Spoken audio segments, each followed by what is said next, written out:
Hello મિત્રો, આજે આપણા નવા મિની બ્લોગમાં તમારું હાર્દિક સ્વાગત છે। આજ તો રવિવાર ને જવાનું હતું પછી વાડીએ ને દઈ દીધા ઘરને આડા। મોટરસાઇકલ લઈને તો નીકળી ગયો તો વાડીએ ને પછી પોગી ગયો વાડીએ ને મહિનો પાણી વારવા આવું હતું કંઈક અમારું વાડીનું પાણી ને જોઈ જાય ને ધોરિયામાં પાણી ને વહી ગયું સામાન ને આવો તમારા વાડીનો નજારો। હું તો આવી ગયો તો વાડીના શેઠે ને આવો કંઈક હતો અમારો કપા। શેઠેથી હું તો આવી ગયો પછી નાકું વારવા બીજું જોઈ લ્યો। આવી ગયા તમારા બે ભાઈબંધ ને અમે પછી ત્રણેય બેઠા।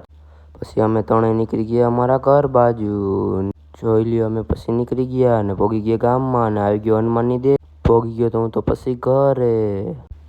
હું મારો ભાઈબંધ ને મારો મોટો ભાઈ ત્રણેય વહી ગયા તમે ઓનેસ્ટ પોગી ગયા તો પછી અમે ટંકારા આવી ગયા તો પછી અમે દુકાને હતો મારો મોટો ભાઈ। અહીંયા તો આવો હતો કંઈક નજારો જેને ઓર્ડર દેવો એ મળો। પછી હું તો પોગી ગયો ઘરે તમે પણ જોઈ લ્યો। જો અમારો મિની બ્લોગ ગમ્યો હોય તો લાઈક શેર ને સબસ્ક્રાઈબ કરજો।